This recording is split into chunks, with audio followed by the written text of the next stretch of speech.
10, 9, 8, 7, 6, 5, 4, 3, 2, 1.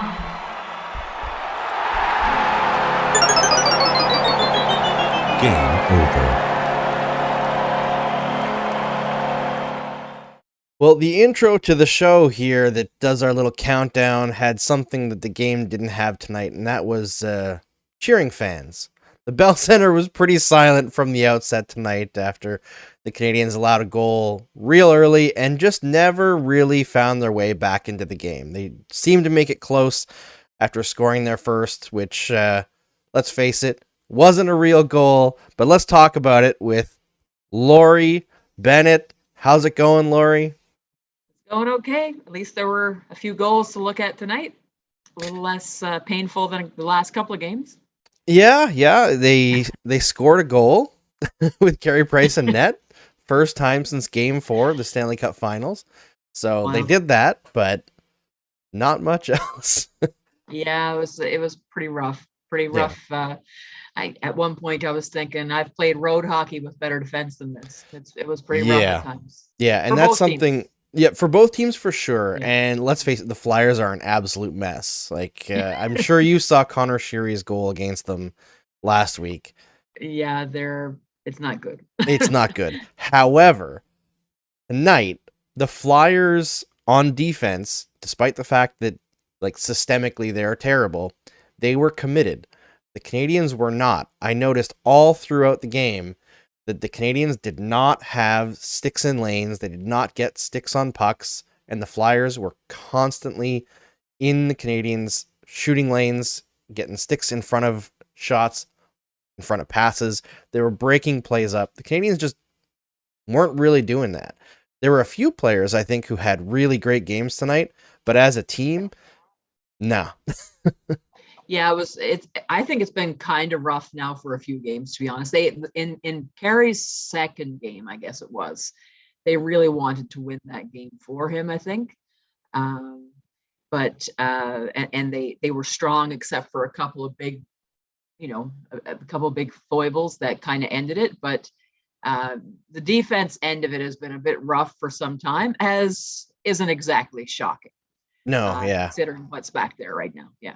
And that's like the thing that we have to keep being cognizant of, because as much as like, I'll be honest, like watching this team right now, for me, where I have a show that I'm hosting that I want people to tune into, and I can see that the way that the Canadiens are playing and the lack of punch that they have right now, people don't want to. I get like really annoyed with how bad they are, but we have to keep on remembering that they sold at the deadline, sold important players at the deadline. They're still missing players with injury. This is not a good team in the first place, right? Like Marc Bergevin built a bad team. They're not in a position to compete. Not really.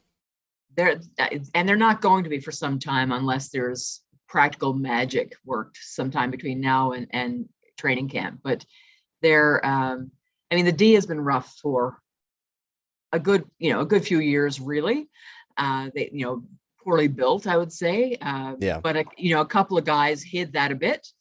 I thought that Jeff Petrie had his strongest game in some time tonight. Yes, 100%. Wasn't able to. There were probably 3 or 4 times when he could have scored. But or set up someone beautifully to score. But that's not really been consistent for him this season. And he was the shining light in that D group for so long. So you take that, throw out, take away Kulak, take away Sherratt.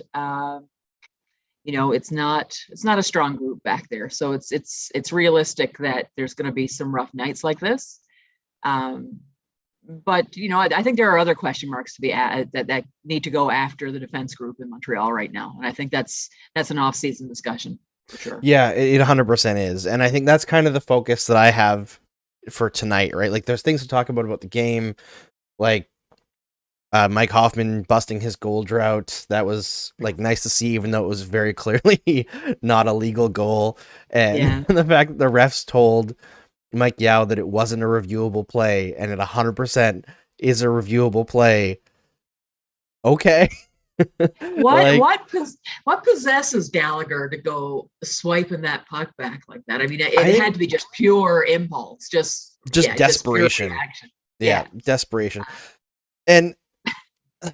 I guess his stick must have been tied up, hey? Like, had to have been in the scrum. Yeah, probably. I mean, everyone's tied up there. It was a bit of a mess there, but he just sort of, I guess, instinctively just brushed it back. Yeah. Um, And maybe he was thinking it goes off of a flyer stick or something, and then it could be a legal play. I don't know. But I mean, frankly, he got away with it. So he's credited got with an an assist for an illegal play. So good on Yeah, Brendan Gallagher. Sometimes he gets away with one, and that was yeah, one time. he needs the points, so we'll take it. Yeah, absolutely. And obviously, Cole Caufield getting one at the end there. Nice to see, because I believe that was his longest goal drought under St. Louis. He went 5 games without a goal. So he's at 19 now, Yeah. ever closer to that 20 goal mark after 1 in the first 30 games. Wild second half of the season for Cole Caufield. Still looks, I thought he looked really dangerous all night. And what stuck out to me for Caufield wasn't even necessarily that he was like offensively dangerous, though he was. He always is. Like, I think he Yeah. was great the last game too. He's just been a little snake bitten. I loved him defensively tonight. Yeah, and that's a piece that's going to be big for Caufield, right? Is what he's doing when he's not scoring. I mean, you don't want. I think one of the errors that the Habs have made for years is obsessing about the 200-foot player, to the point where I think some offense has been, kind of shut down a little bit as a result of that. But you can't be solely, you don't want Caufield growing into Mike Hoffman, No. right? You, you want him to have some defensive conscience. In a perfect world, there's a third player on that line at some point who's a stronger defensive player, and can still run with those two.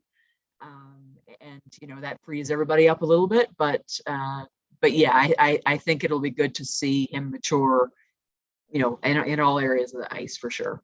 Well, and I think also the way that he's been playing defense has been like aggressively challenging Yeah, puck carriers, right? And that's going to translate to more offense. Like, that's the kind of for defense that I sure. want him to play, which, I'm sure you had some things to say. I know that many of us did about Caufield being called out recently on broadcasts. First by Craig Simpson saying like he needs to start shooting for rebounds instead of trying to pick corners. And then Jamal Mayers on Sportsnet, I believe last week, called him out for flying the zone on a play that ended up being a goal like 40 seconds later, which, okay, sure, Jamal, but he's not Jamal Mayers. He's Cole Caufield. I feel like a lot of those plays that he's getting criticized for right now are actually the plays that we want him to be making to be the best player that he is. For Both sure. the, You both the don't mistakes want. and the good parts. Yeah, I think it was Aaron Ward calling him out on 690 a while ago for a weak defensive game, and he's had a few games where he's not exactly been busting his ass back there. But it's one thing to say that this is an area of his game that's still developing, but that's not where you want Caufield obsessing. You want him to be playing defense while thinking offense. Like that's where you want him, and strengthen the line by giving them a third guy who's strong at 200 feet, maybe a Lehkonen type player. I've been saying that too. I'm reading the tea leaves here, Lori, and I'm sensing that you don't think Josh Anderson's the answer. I do not think Josh Anderson is the answer. I like Anderson a lot, but I honestly don't think he's a top line player, really. And I think the other two can be top line players, but they need a fit. Like they need a third body. And I don't, for these two. Like a lot of guys have been saying that maybe it'll be a rotation of players, and that lots of teams go with pairs who let anyone rotate in with them. And I think that's true. A lot of teams have had those those famous pairs that anybody could play on the other side, and it works out. And I think they could be that, but in my perfect world, I don't want them to be that. I want there to be a strong presence on that line with them that is able to keep up. Not someone who's just only covering the D zone for them, but who's able to keep up, but is also stronger in their own end. And so who knows who that's going to be, but Yeah. I think that's one of those things where, like you mentioned, an ideal world, right? So it might not be yeah, the top priority right at the moment yeah, because they've got to build a second line and they've got to build a third line. yeah. I feel like they can build a great fourth line with the guys that they have. They could have they could have a fourth line that rotates in, every 3 games. They only play every third game and still have a full fourth line. True. That's 100% true. Unfortunately, it's a very expensive group of fourth liners, but It is. that's what they're at right now. I think Yeah. that when you're looking at guys to play beside Caufield and Suzuki, Lehkonen is the easy one to come up with because we saw him play here all season. But it's really that prototype of player of who's somewhat defensively responsible and can get the puck off the wall. So you want somebody who can be like your F1 on a forecheck, Yeah. win battles, get the puck to the middle, like just partake in the cycle. And Yeah. what I see with Anderson is just he doesn't win those battles that often. He gets engaged in the battle. He has the speed to put pressure on a puck carrier, so he's a decent F1 in terms of applying puck pressure, but he's not winning those pucks. And on the cycle, he's just not good enough of a passer, and his hockey Yeah. sense isn't quite there to compete, or not to compete with, sorry, to play with Caufield and Suzuki, who make very quick decisions and often too quick for Anderson to keep up. Yeah, I would rather see a guy in that role who is just a really smart player and can think with the other two and fill in the spaces. I mean, ideally it's a perfect finish on that line, but I wonder if Gordon Hughes are thinking about a guy like Heineman, if they see him in his future, if he's a guy who they think can go there, because like you said, I don't think that it has to be the typical top line player that's there. They, as you said, they need to fill out their second line first, but maybe there's a guy that's in the system or can be had without breaking the bank that serves the purpose for that line. But I feel like he's not there yet. Whoever that guy is not there yet. I wouldn't mind seeing Ryan Poehling get a look there. Just because I feel bad for Ryan Poehling, but I wouldn't mind seeing what he can do on the wing and see if he's able to, he's been trying to go to the net more lately, trying to do that, using his body more a bit. But I wouldn't mind seeing him there, but beyond that, would have liked to see Elonen maybe get a look. Yes, but I would also like that. Yeah. But the perfect guy, I'm not sure he's there yet. Yeah. We'll see. I agree. I don't know if the perfect player is in the organization, and if they were, we'd probably see them getting a shot. I mean, obviously, we'd like to see Elonen have a chance to earn that spot. I mean, I think if this team had a bit more depth, we might see them try Gallagher on that spot. Now, it would be a small line, but Gallagher's fight in the corners at the net front, his ability to make short passes, it would probably fit. But if you move Gallagher onto that line, you don't have another line. And I know he hasn't been scoring lately, and there's lots of people who are very doubtful about what Gallagher can do next year.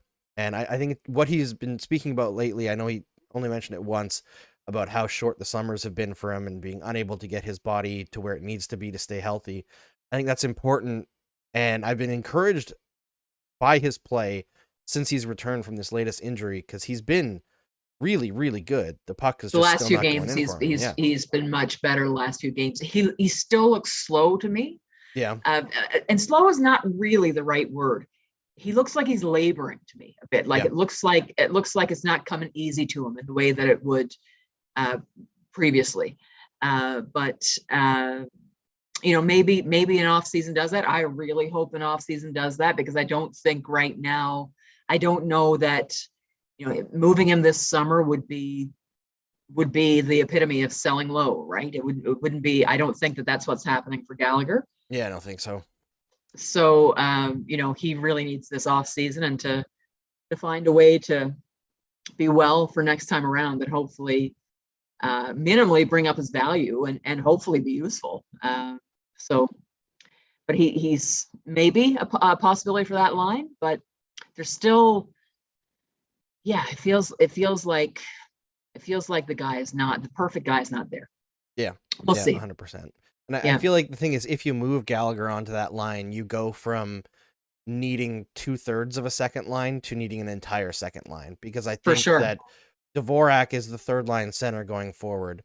And like, frankly, a lot of what they're going to do this summer is going to hinge on what draft pick they get, right? 100%. If they're able to take Shane Wright first overall going into next year, they're probably not going to be too worried about having to find somebody to fit with Suzuki and Caufield, because then their second line is already half built, you know, For sure. or maybe Shane Wright before long becomes the first line center, and then Suzuki as a second line center sounds pretty darn good, right? Like, it does. Yeah, that's pretty nice. I mean, it's probably a few years away, even if Wright reaches potential. But yeah, I agree 100%. What happens this summer is going to be 100% dependent on how May 10th goes down. And I guess theoretically, I mean, even if they didn't win the lottery, who knows? Maybe Wright isn't taken first. I don't think that makes any sense, but who knows? Yeah, I mean, would they look at Cooley? I don't know. You know, is Cooley as close to ready? Probably not. So that shifts things a little bit. But I think that even if they saw the potential for having a center available in the next 2 years that came from the draft, that they wouldn't be freaking out to fill that role with someone else in the short term. I think they'd be content to roll with the guys they've got, and unless there's some guy they can get on the cheap who comes in as a veteran and helps. But I wouldn't see them going, you know, chasing any big center if they are able to draft one that they think can be ready even in a couple of years. Yeah. I think if anything, they might sign somebody as like a holdover player just to like keep the team respectful, right? They clearly don't want to have a repeat of this season, and I mean, frankly, neither do I. Like, I don't mind covering another season where they're not good, but it's not this not bad. the kind of season you play on a loop. No, absolutely not. Especially when your livelihood moderately depends on people wanting to watch the games. But yeah, it's kind of rough. There's a comment on the stream chat. The perfect guy for Caufield and Suzuki is already in the organization. It's Alex Burrows. You know what? Alex Burrows in his prime would be great. Well, yeah, he's used to that role, right? He knew what his job was on that line with the Sedins, and that makes some sense. Father time, right? Someone of that ilk would be perfect. Yeah. Some comments saying a repeat of this year could give us Bedard. You know, that's true 100%. But here's the other thing. Finishing last is only 5% better than finishing second last. And the Arizona Coyotes are going to be this bad next year. The Montreal Canadiens are definitely not. They're not going to lose 700 plus man games to injury. No team has ever done that before. So it's just not going to happen. And Carey Price will likely play more. You know, whether he'll play a majority of the season, we don't know that. You know, with how much time he's missed, I wouldn't be surprised to see Jake Allen actually play more games than Carey Price next year. Yeah. It wouldn't be surprising. But, you know, that's a good segue. Let's go into talk about Carey Price, because obviously not a great game from Carey tonight. I thought that he was absolutely brilliant against the Minnesota Wild. He was fine in his first game against the Islanders. Tonight was more of what I expected, frankly. Timing a little bit off, puck tracking a little bit off. Yeah. I don't think any of the goals that he gave up were like softies per se. There were stoppable shots for sure. There was a couple of really nice shots. There's no doubt about that, but really nice shots that prime Carey would have probably stopped. And there were a couple of times where you could see his own frustration, where he knew he had lost the puck. He knew it wasn't tracking well or whatever, knew he was a bit out of position. You know, and you know, as per usual, the defense wasn't exactly, you know, clogging it up there for him. So it wasn't his best showing tonight for sure. Yeah, I mean, I wonder, after every game, I'm wondering how Carey's feeling. Right? Yeah. I wonder how the knee is now. Wonder how he's going to be tomorrow. And I think that's the bigger question. I think the bigger, like, what's more important for Carey right now is not what's happening in 60 minutes. It's what's happening the next morning. Yeah. And, like the stuff that's happening in 60 minutes, unless it's happening because he's in pain, it's kind of irrelevant. Carey Yeah. Price will get his timing back. He will get his tracking back. He will, you can see in him in the games we've seen the evidence of who he is. But, unless he's in pain during those games, unless he's being inhibited, it will be fine. But it's what's happening between games, how much swelling is there, how much tightness, how much pain, what's required for him to feel good after a game. Who knows? Maybe he's feeling great. But I think that's the bigger thing, and we won't really know until we know. Well, and the other thing is, how exhausted is he, right? Yeah. Because he's not played for so long. He's mentioned conditioning a few times. Yeah.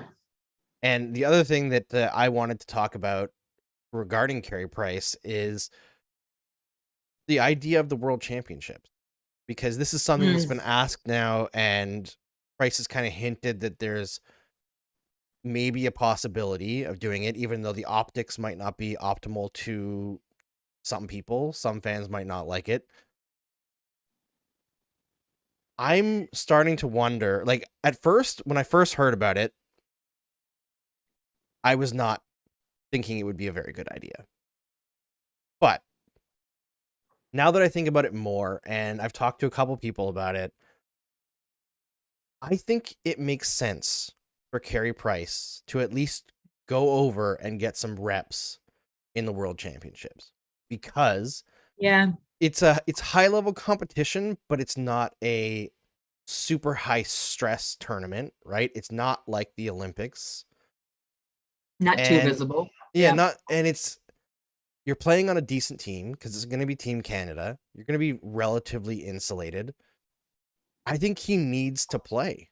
Like, he's had so much time off that immediately getting a couple of games and then sitting for 3+ months, I don't know if that is actually doesn't make helpful. sense. Yeah, like, I understand why people would have trepidations about it, Yeah.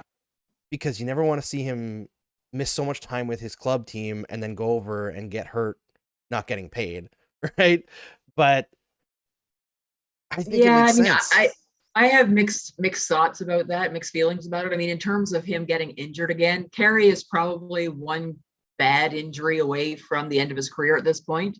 Probably not even a Chris Kreider kind of injury, probably more like a stepped on a puck in practice kind of injury. Yep. away from his career being done. So yeah, I mean, there's that worry, but if, that could happen in the first game of the season too. It could happen the last game before the playoffs, after after the trade deadline. That sort of thing can happen anytime. You can't really bubble wrap them. I've had that thought all along around, him needing to come back and play these games. And yes, there's that whole element of this is his, he's competitive. It's his identity. He wants to know how it feels. Doesn't want to go into an off season without knowing what it would be, what kind of pain he has from it. But, the reality is even if he plays every game now until the season's done, which he could theoretically do, there's enough space there now that he could, is that really a good sample size for a season? No. Not really. Like, that doesn't really give you much wear and tear to have to contend with, even though we know, as you said, he's probably going to get a fair amount of relief next season. It struck me when he was interviewed that he said it was something he always wanted to do. And which was kind of surprising, considering it isn't a big tournament. It's not, a really public, it's public, I guess, but it's not really loud in terms of getting a lot of interest. But it's, something that he's always wanted to do. For me, it's kind of like, at this stage of his career, if it's something he wants to do it, Yeah. See what happens. Like, see if he sustains it, see if he looks good, see what happens, see how he feels afterwards. It might be part of his decision making, in all honesty. And I think the other thing that I'm thinking about as well is from Carey's perspective. If he's committed to staying with the Montreal Canadiens through this rebuild, which we don't know if he wants to, but it makes sense that he would, considering how entrenched he is in the community here, how long his family has Yeah. lived here.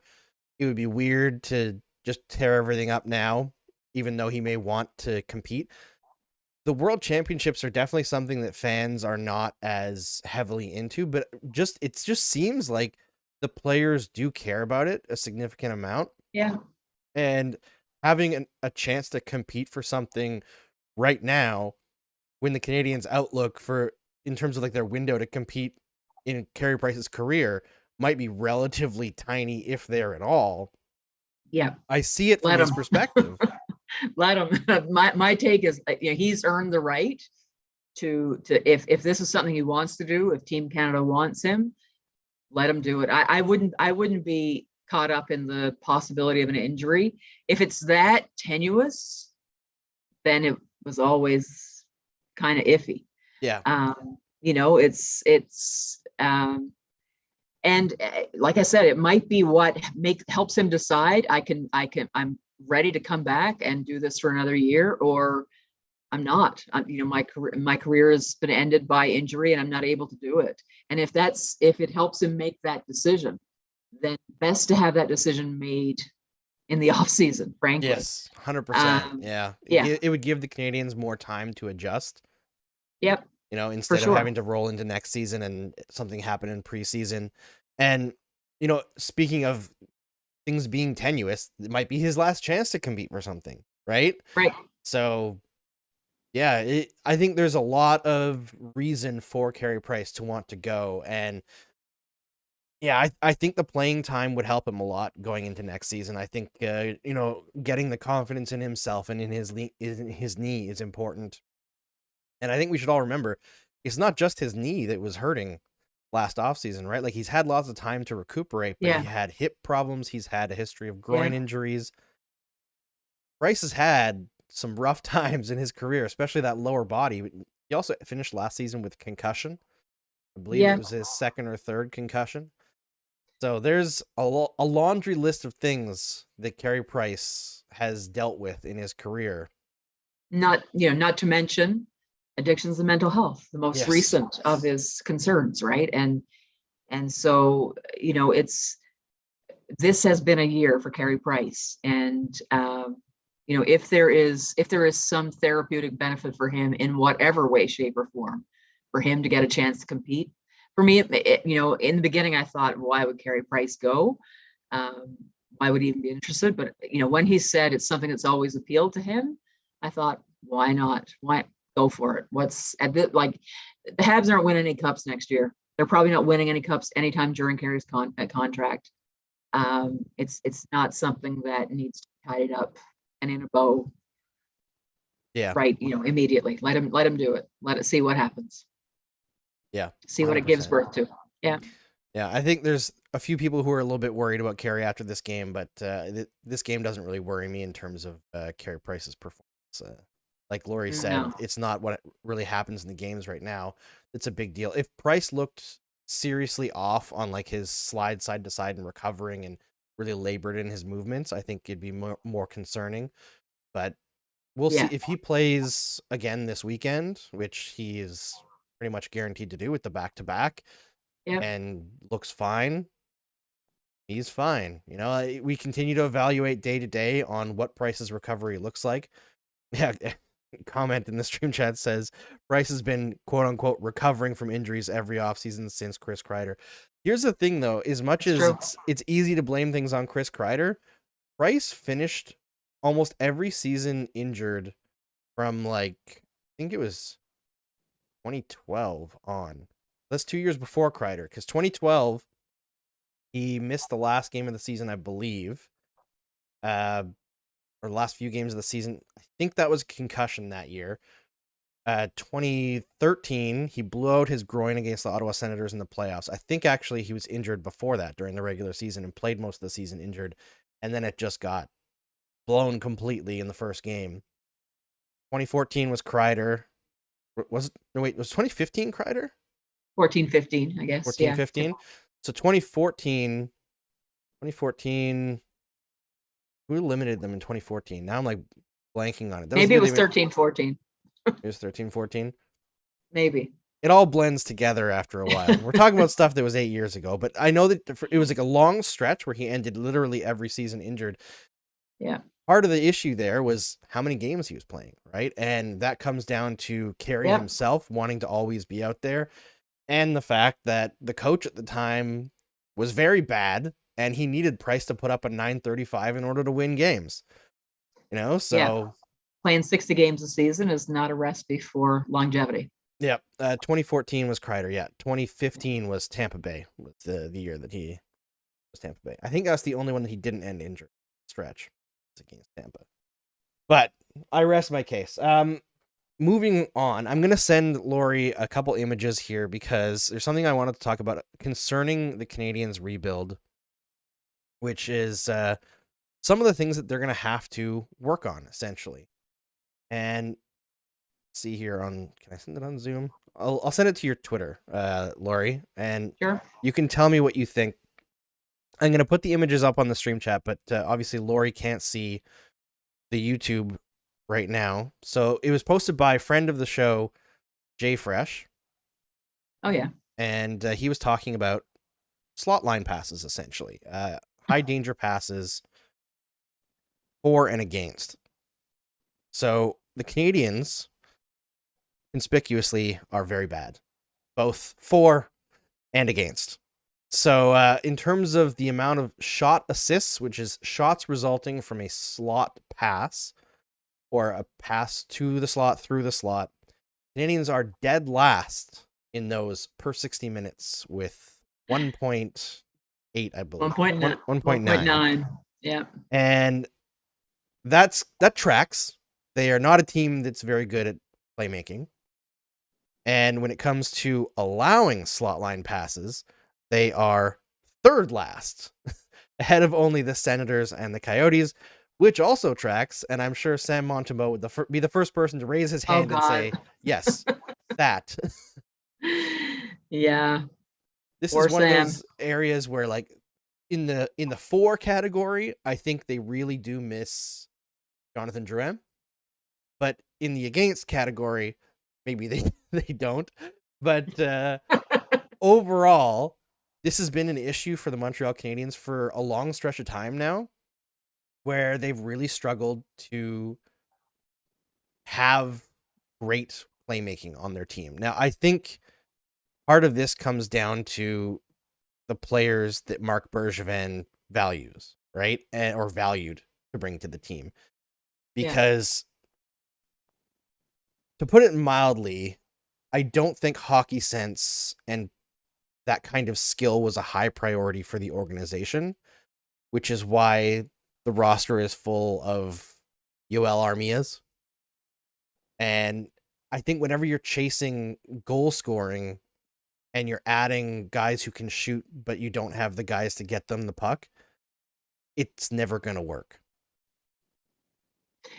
Yeah, it's it's a weakness. Like I think we talked about this when they added Dvorak, right? And he's been looking good. He's been playing so much better since he came back from injury, and looking more like we expected him to look. But anyone who watched Dvorak for years knew that his bread and butter was in front of the net. He'd clean up the mess in front of the net. He could make nice, quick passes in front of the net, but he's not a puck carrier. Yeah. And so when they gave Dvorak Drouin to start the season, I thought, good call. That's a nice little combination to go together there. Drouin can, be the puck carrier, and Dvorak can do some dirty stuff that Drouin's not all that attracted to. And, it could be a happy marriage. But then, Drouin is injured, or Drouin is, moved to another line or whatever. And who else goes there? And you're hard pressed to find, when you've got Hoffman, who's one of your stronger puck carriers, and he's not bad. Like he's really not awful compared to some of the other guys, but that's not his gig to be the puck carrier. Yeah. Like when you're excited about Rem Pitlick being the guy who can carry the puck, those guys are great as complementary options. But it's been a weakness in Montreal for years. And I think you can directly connect it to the weakness at center for years. That there's just not been strong playmaking centers in Montreal for a long time. No, there haven't, and it's just a major issue. And a lot of that would be solved pretty quickly by adding a guy like Shane Wright. But Yeah, even Shane Wright, I think his bread and butter, to steal your phrase, Lori, is not necessarily making those high end plays. Right? He's a guy who's going to get you. He's going to get you points. He's going to drive play, but his skill is more about work ethic and doing the little things as opposed to being a game-breaking talent. And that's not a knock on him. It's just a description of how he makes his impact on the game, right? Like Brendan Gallagher, this year is a total write-off. But over the previous 3 years, the only player who scored even strength goals at a higher rate than Brendan Gallagher is Austin Matthews. Like, absolutely ridiculous how good he was at scoring at even strength. But is Brendan Gallagher a game breaker? We don't describe him that way because the way that he creates offense is like that gritty style. He's a hard worker, goes to the front of the net. He's not a guy that necessarily breaks defensive systems with high skill play, right? And you need both. And for the longest time, the Canadiens only chased one. Yeah, and I don't know where that's coming from, really. I don't know. I'm trying to think of who's in the system that might bring some of that skill set. There's a lot of work to do. That's where they are. There's a lot of holes to fill. I mean, we simplify it by saying they don't have a 1D. They need at least another top 6 center. They need a goal scorer. You simplify those things, but it's what we've talked about so many times. The bigger vision of is there enough playmaking on this team? Is there enough finish on this team? Is there enough solid movement from the back end? And I think the answer to that question for sure. Yeah. But there's so many holes to fill, and while there's talent in the system, I don't know if any of it is really high enough quality to really fill those holes that are there. That remains to be seen. I mean, we all love Jordan Harris. I don't know if he's he's been so pumped up by fans that I think some fans might be a little bit disappointed at his ceiling. I don't think that this is going to be the solution in Montreal. I think he will be a solid defender for Montreal that looks different than what we're used to having. But we're still lacking a 1D. I don't think Goulet is that guy either, and I don't think anyone else I don't think Barron's that guy. I think they're still lacking a true 1D who's going to fill all those roles. And there's some holes for sure. And puck distribution hasn't really been prioritized. Puck movement in general has not been prioritized, front or back, right? That's no kidding. Yeah. Speaking of the defense, you're 100% right. The moves that they've made there, and I think that in some respects they've gotten kind of lucky in Caden Goulet's development because they tried to pick the same guy that they've been signing, right? Yeah. And I think that at Caden Goulet's height, he's going to be considerably better than Sherratt, Edmondson, Savard ever were. I think that he's got the potential to be a top pairing defenseman, but I don't think he's going to be a number one. I agree with you there. I think he lacks the puck skills to be truly influential in that way. They still need that guy. I don't know why the chat is talking about Patrice Bergeron. Oh, somebody asks, is Patrice Bergeron a game breaker? In the way that we're talking about, no. But Patrice Bergeron is a game changer in the fact that he's the most dominant two-way player of the last 20 years, maybe more. The way I would describe Bergeron to somebody who only watched hockey in my childhood would be he's got the defensive ability of Guy Carbonneau with the scoring of Vincent Damphousse. Yeah, and he's got a pretty special thing going with another guy there, right? Yeah. Marchand is the game breaker, right? I was going to say who we mightn't like to say so, but he's a game breaker. 100%. Marchand is, he's the game breaker, and the two of them together have been like, those are two guys that you could put my grandmother on their wing, and she'd probably pull it off with them, right? You could finish that line with whoever you like, and they're probably still going to have a certain level of effectiveness. But are folks asking about Bergeron because they think he's going to be available in the summer, maybe? No, I think they're just asking about, like, they're trying to get clarity on what I was talking about with Game Breaker, right? And that's fair. I feel like what I'm not trying to say that Game Breakers are the only kinds of good players, Important right? I think players, that everyone is understanding me at this point, because everyone who knows me knows I'm a huge Brendan Gallagher supporter in terms of how good he is and how impactful he is in the game. It's just, to me, when I'm talking about game breaking, I'm talking about somebody who makes something out of nothing consistently. Shows up and nothing's happening, and he makes something happen, so the tone of the game changes, for sure. Yeah. Now everyone's upset that we're complimenting Brad Marchand, but listen, if Brad Marchand wasn't a good player, we wouldn't have to talk about him, because we wouldn't care. Yeah, nobody would care about him, right? It's the fact that he is such a good player that makes his antics so annoying. He can be an arse and still ring up the points. Yeah, exactly. And if he was our arse, we'd be delighted. Yeah, exactly. Everyone would love him. It's the same thing with Tim Stützle, right? Nobody would talk about Tim Stützle's diving if he wasn't out there scoring on the ensuing power play. Right. Like, that's what makes that guy special. It's what makes Marchand special. It's somebody says Bergeron's not flashy, but he makes high skill and high level plays in all three zones. Yeah, I agree. He's just not like breaking down offensive schemes on his own, right? That's Marchand, that's Pasternak. Bergeron is the guy who does all the little things, and he'll score for sure, but it's usually not his play creating the offensive thing, especially now that he's in his mid-30s, but he's still absolutely phenomenal. But let's stop talking about the Bruins, because we don't need to bump them up. One thing I was looking at in this game tonight is I'm questioning how deep the rebuild's going to be in Philly, because they kind of tried to go all in this year, and it failed in incredible, like, it blew apart as bad as the Canadiens did, right?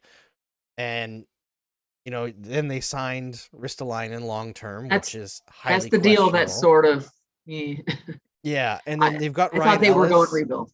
Yeah, I assume that they're not going to go full rebuild this year, because they want to see what the team looks like with Ryan Ellis healthy. But Ryan Ellis healthy is not a guarantee, because he's talking about a guy who's been bumped up or banged up for years. Ryan Ellis is one of those guys. But I wonder, looking at their cap situation and their trepidation of the future, if I was Kent Hughes, would be calling the Flyers about Travis Konechny. I think he is one hell of a player who has been unbelievably unlucky this year, and I really like his game. You think he's available? I have heard that there's a possibility that he will be available if the Flyers go into a rebuild, because he has that the combination of a movable contract but still a slightly large cap number that you would get some relief from. So I would be knocking on the door, calling the phone. He's got 3 more years after this one at $5.5 million, 25 years old. I'd be very, very interested. Yeah, I imagine there'd be a fair amount of interest that he's available. It's hard to know what Philadelphia is intending. Judging by what they just did, one would think that a 25-year-old wouldn't be available, but it's a little bit of a mystery what they're up to there. That's an interesting idea. Yeah, I think the Canadiens are going to have to, you hear Kent Hughes and Jeff Gorton talk about rebuild or retool or reload, whatever word you want to use for it. It seems like they're more interested in trying to turn this around quickly than going through a long rebuild, like, say, the Red Wings have, right? Yeah. And I look at trades like that as a possibility of turning things around quicker, because you're going to have to make trades for NHL ready players as well as the 21-year-old guys the Hughes and Gorton have gone after so far. Yeah, I think there's going to be trade activity for sure. I don't know what that will look like. I mean, there's so much that we like, as we said, there's so much that will rest on what happens with the draft. But I think the other thing is what there's even possibility to move. Like who's even attracting some interest. They've got a cap issue, right? Yep. They've got there's no choice but move some contracts if they want. They're either going full rebuild and just waiting for contracts to die or be moved on in one way, shape, or form. And while they tank and pick, they're either going that full route or they're going to have to transition out some other contracts to bring some guys in. And yeah, it's some of the, I think there's some contracts that are quite movable and we'll see them move on, but there are other ones, large ones, that are going to be more of a challenge. And I don't think they're going to want to be moving too many contracts at a loss or selling really low. I think there will be trades this off season for sure. And I don't think they're all going to be about just tearing down. I think they're going to be trying to bring guys in. There was some rumored interest at the deadline in Colin White in Ottawa. And for me, that felt like that's the classic buying low. That's for sure. So maybe there was some thinking there, but it just, and there were a couple of other rumors at the deadline that just made me go, okay, these guys are open to just about anything. That they're uncovering a lot of different stones, and I think we're going to be a little bit shocked by some things that might happen this offseason. That there might be some ideas that surface that we weren't quite anticipating, that weren't exactly predictable. But who knows? Maybe wrong. But my hopes are high that they'll be a crew that's not afraid to take some swings. Yeah. And I hope that we see, the ideas forming as they build their management group this summer, because I think we're all waiting to see what they're going to do with their development group and rejigging how they draft and their analytics department that they want to build. There's going to be a lot off the ice that's going to happen outside of just player acquisition or player trades. This is going to be a very, very busy summer for the Montreal Canadiens. 4 games left. I think it starts in a week. Yeah, I 4 think it games starts in a week. Yeah, I think when the games are done, we're going to start seeing some other stuff happen. It might be some small things or some less dramatic things from a player perspective, but I think we're going to start seeing that executive group build out differently and development group build out. So they're going to have to get through the draft before they can fill out some of their staff in that way, but I think we're going to see, once hockey is done, I think we're going to start to see things move. I'm kind of anticipating a summer where there's an announcement of some sort every week. Not some of them will be tiny and seem minuscule, but as part of the bigger picture will be, okay, they're still putting together this puzzle and they're still working on what their vision is for this thing. I think it's going to be a big summer. Yeah, I think so too. And I think I wouldn't be surprised if there's at least one buyout either. I think you want to keep some veterans around. I'm assuming that outside of Jeff Petrie, they're not going to move either of Savard or Edmondson. Edmondson because they actually want him to stick around for the remainder of his contract. Savard because he's probably unmovable right now. I agree. But those guys can also insulate young players over the next couple of years as well. So that's there is, even if they're not necessarily, I think Edmondson's actually still quite a good player, but even if Savard's not necessarily bringing much value on the ice that you can see, him being there and allowing a Justin Barron or a Jordan Harris to play one slot lower and not get annihilated by top lines is helpful. Yeah, for sure. I agree. I think those are the 2 guys that are staying. And I think the other veteran in the group is going to be Romanov. Yep. Although, my goodness, if we have to see Savard Romanov next year as a pairing, brutal. I swear to God, I'm going to throw something at my TV.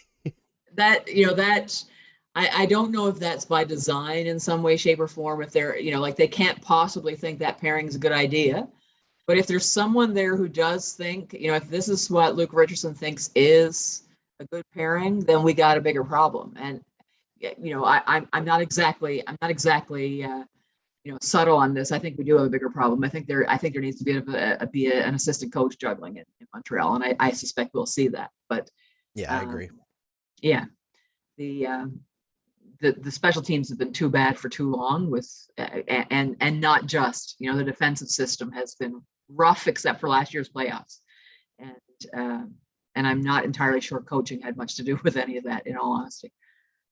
Yeah, I feel like the defensive system last year in the playoffs was essentially everyone tries so hard that you get injured and Carey Price stop everything.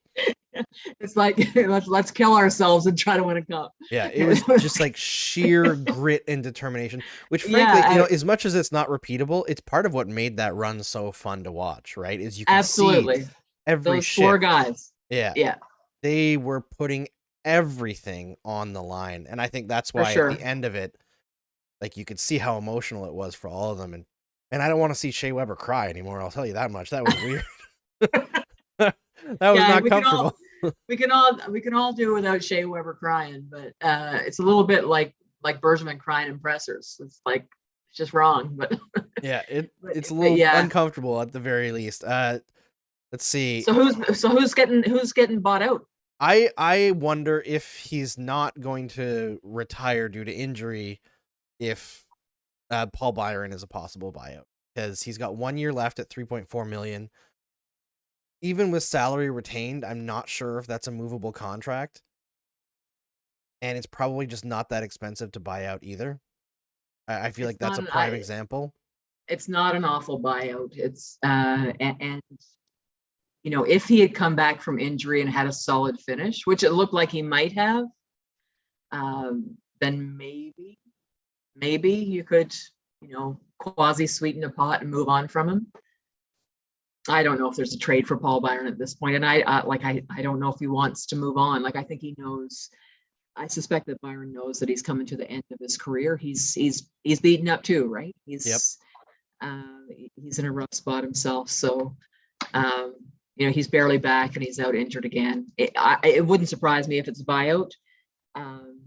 I'd be reluctant to buy him out if the pain is very significant, but I don't think it is.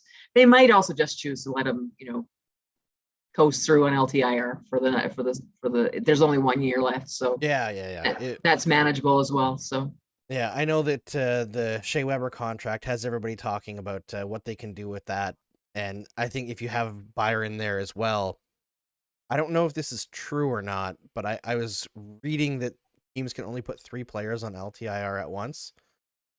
So really? Someone can confirm that if I'm right, and if I'm wrong, tell me I'm stupid, and that's okay too. But if they can only put 3 players on LTIR and they can't trade Weber's contract in the offseason, then keeping an extra guy around becomes a little bit dicey, right? Because it does. Everyone watching this season has seen how bad things can get from injuries out of essentially nowhere. So it becomes a interesting situation to attempt to navigate, but we'll see how it is when we get there. Was there anything else that you wanted to hit on, Lori, before we close this thing out? No, I think we've tackled this one to the ground. Yeah, a few games left. We've got a couple of requests to talk about Jeff Petrie trade fantasy situations, but you know what? I don't want to do that off the top of our heads, so that might be something that we prep and come back to on another show, or maybe we do something in the off season and talk about it. But I feel like if we're trying to do it off the top of our heads, we'll have like a couple, and then we'll spend time going like, I don't know, So let's I'll write that down, and I'll come back to you, and maybe we'll get Lori roped in for another one for that. Sounds good. All right, that we can do. Thanks everyone for tuning in on the 5th last game of the season for the Montreal Canadiens. Another terrible loss. They've lost 7 in a row. It's not fun. Let's be honest. We have fun on the show, but the games are not fun right now.